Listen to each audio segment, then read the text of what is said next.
come on in. Come on in. This message tonight is for the mothers. We just want to talk to the mothers tonight, give some mothers some encouragement to let you know that you are definitely a jewel, and being a mother is hard, but it is also a gift. There are a lot of people who want to be mothers and can't. There are individuals who are mothers and don't want to be. There are individuals who don't understand the value of being a mother. So tonight I wanted to share some information with you that let you know the value of being a mother. Some of the people don't understand that. For me, my view is the woman is the key to the world. And the reason why she's the key is because she is the only human being that can bring forth life. And if the woman understands this responsibility, and if she takes it on with gratitude, and if she absolutely understands that everything from the time the baby is in her womb, that she is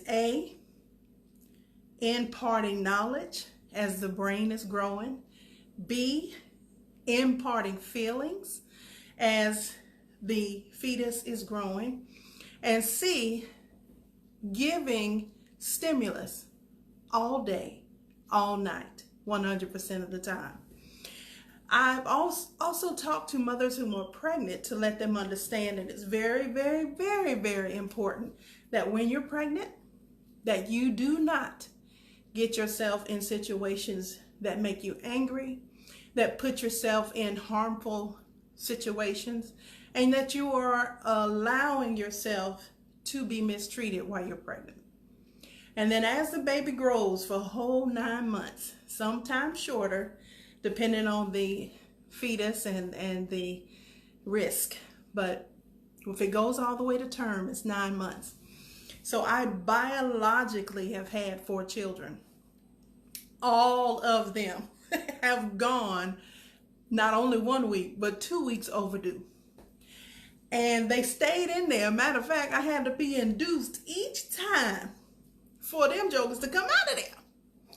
But what I didn't realize when I was pregnant was the huge responsibility it is to being a mom, the huge responsibility it is to carry life and to bring forth life. And I've also had some miscarriages. So technically, I would have had 7 kids biologically if all of my children would have lived. And the one thing that I wanted to share tonight, especially to the mothers or people who have lost their mothers or individuals who don't like their mother right now, just know that there's an individual who brought you to this world, and without that individual you wouldn't be here. And if that individual is no longer living, know that you will see them again and work towards getting to heaven if you believe that's where they are. Sometimes we mistreat our parents. And I don't want to negate the fathers because I have a message for Father's Day. But right now I wanted to take time to talk to the mothers because Mother's Day is quickly approaching.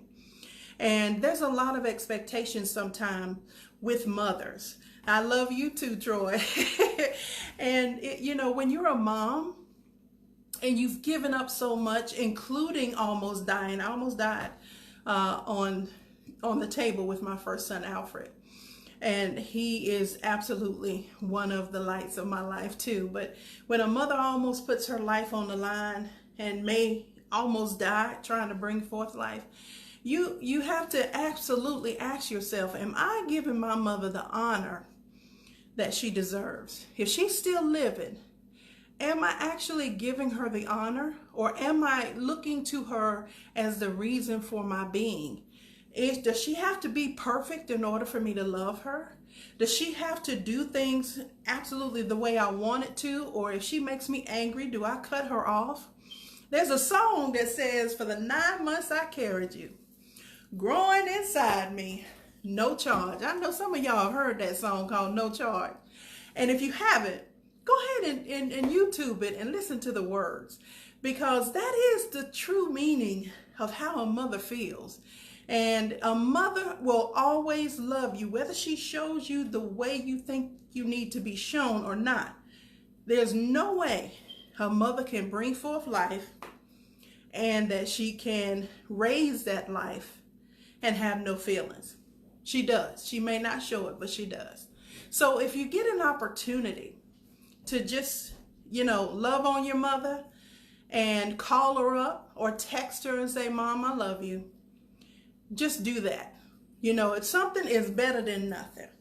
But what if your mom is no longer here? So I want to talk to people who have a mother who's no longer here. This is a very, very, very emotional time for you right now.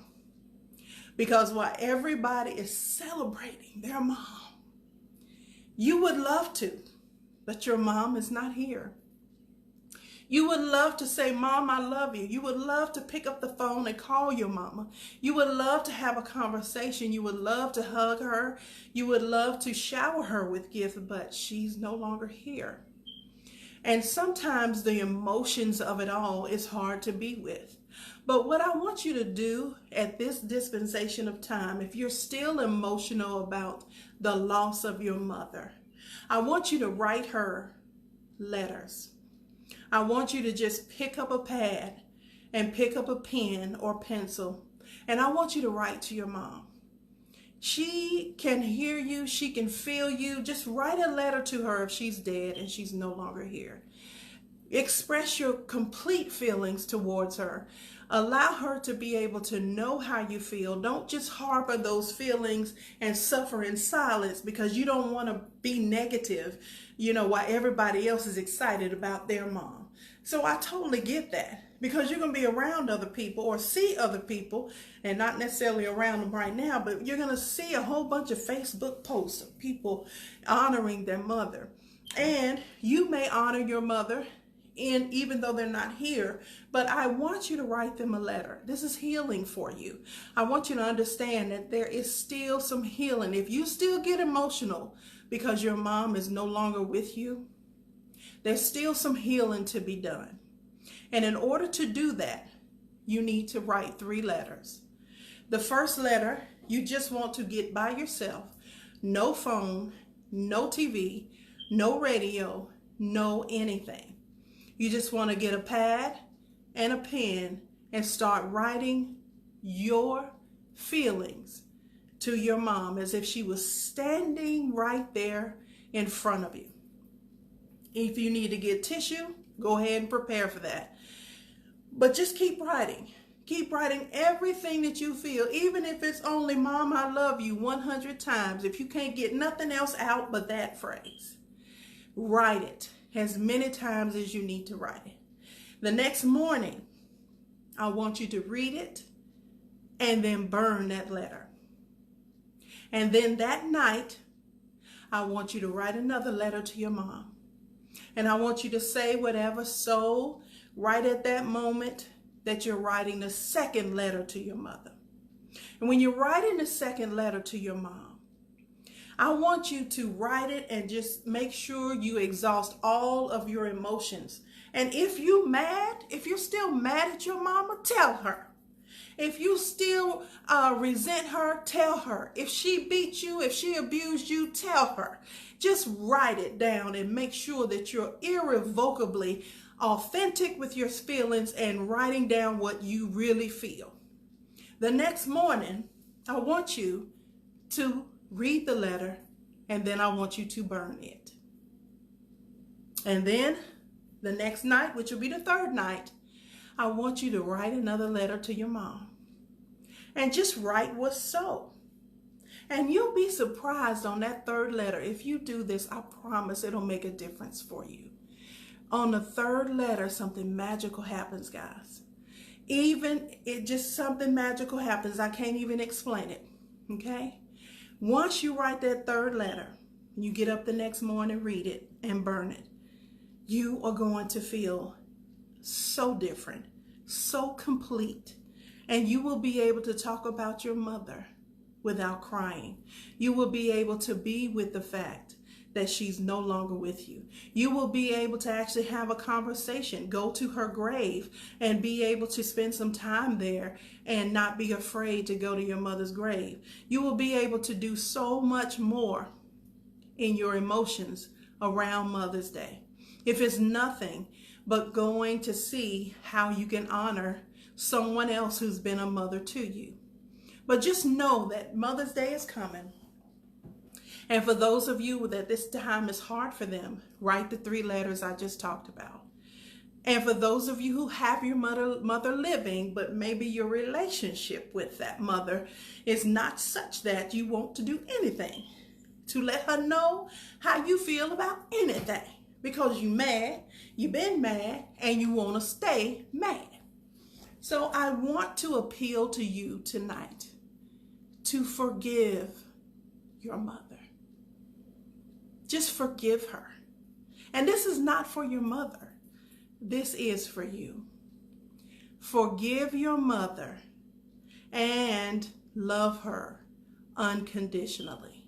Because if she did nothing else, she brought you to the world. And if you can't give her credit for nothing else, she gave you life. And that's enough. Because really, the minute she brought you to this world, if she died on that table, she still did enough to get you here. So I want you to do that. If you have a mother living and your relationship with your mother is not where it should be right now, I want you to forgive her. I want you to love her in spite of and in light of the past and the hurtful words and the things that have been said. I want you to absolutely forgive. And I want you to show her the same kindness that you really would show her if she was the perfect mother. Because everyone on this call tonight is perfect, even in your imperfectness. And what if someone held you to the cross for the minor things, not even the major things, but the minor things that you've done, such as lie, such as not tell the truth, such as doing some things that are just, and these are, lying is something that even us as Christians have done. So there are so many, you know, we're born in a world of sin. We all are sinners. So please do not choose to nail somebody to the cross for sinning. Because if you're a sinner, who are you to throw the first stone? So I want you to forgive your mom.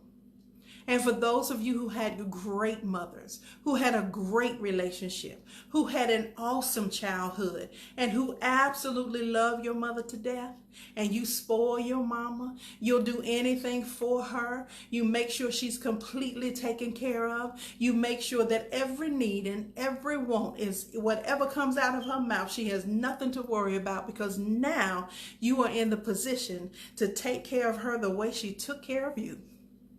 I want you to continue to honor your mother that way. Continue to love her. Continue to make sure until she takes her last breath on this earth that she knows that you're something special, that she's something special to you. Because I promise you, there are some scriptures that let us know we need to honor thy mother and thy father, so our days will be longer. And I often wonder why, you know, my grandmother actually is 91, and people in my family are really, really living a long time. And it's like, wow, but when I look at what they do, they're constantly helping people. They're constantly serving people. They're constantly feeding people who are hungry. They're constantly making sure others have, even if they don't have. I mean, it's amazing how my grandmother literally would go in the fields and pick bushels of peas. And she wasn't just picking for our family. She was picking for her next door who couldn't get out there. She was picking for a lady down the street who couldn't get out there. And her back was hurting. But she was still picking for other people so that they can have a bushel of peas too. So just know, in your giving, You know, you can't plant corn and peas come up. So make sure you're sowing good seeds with people. There are some aunts and uncles who have been phenomenal parents. And I want to acknowledge you tonight, because a lot of times they're not your biological children, but you have absolutely treated them like they were yours. And I just wanted to say thank you for that, because truly you are amazing. You are truly amazing, and those children's lives were changed because you took the mantle and you said, your mama, your daddy may not be the mother and daddy they should be to you, but I'm going to take that mantle and I'm going to make sure that I help be your mom or your dad. So just know, mothers, don't have any regret and don't feel guilty that you weren't able to do all that you wanted to do, because you have done enough. Just know that the minute that child came to this world, you have done enough. But don't kill yourself just because you can't give them everything they want. Don't feel guilty because you maybe had to work and you couldn't raise them like you needed to raise them. Don't feel guilty when you had to do what some of us had to do to make sure food was on the table. You know what I mean? Just try to forgive yourself for some of the things you are holding guilt on the inside of yourself because you weren't able to give your kids what you felt they deserved. Just know that any child wants love, they want attention, and they just want to know you care. Money has never had a child say, oh, my parents love me because they shower me with gifts. Money has never done that. But the more time you spend with your children, and for the mothers who have not had a chance to talk to your children, call them up on Mother's Day. Just call them and just say, hey, I just wanted you to know I love you. And I don't care if you haven't talked to them in 10 or 15 years. It doesn't matter. You're mama. And you never know, your child may need you. So call them. So I just wanted to give some mothers some encouragement tonight. I wanted to let you know that you are so special to the world. If it wasn't for you, the world would not be populated. Did you ever think about that? If you didn't do what you've done, we wouldn't have people on the earth. And you're the only one that can do it. I'm telling you, you are amazing. You are God-like in its most human form to bring forth life. And you are the only one who's been given that gift. No one can bring forth a human being but you. And when you were young enough to do it, you did it. And if you're too old to do it, you're still probably taking care of kids that's not even yours. But being a mother is one of the most honorable things to be in the world. And it, to me, is more important than the president, the vice president, the governors, the senators, and all of the people who we deem important on this earth. The one person that they don't ever talk about much until one day out of the year is the mother. So I just wanted to give you some encouragement tonight and let you know that you are special, and let you know that as soon as that child came through your womb, you've done enough. And just know, give yourself a pat on the back and know how great you are. Thank you all to all the mothers, because we wouldn't have the people that we have on this earth if it wasn't for you. Know that God loves you, and he has absolutely shine grace upon you if you even got pregnant. There are a bunch of people who would love to be pregnant right now. And for those who are trying to get pregnant, it's on the way. If it is God's will, it's on the way. Just know and believe that your child is coming. And keep believing and keep asking and keep doing the things that you need to do to conceive. And I just wanted to bless you tonight and say thank you for tuning in to It's All About You. Sharon Hill Withers, your friendly neighborhood life coach. Have a good night.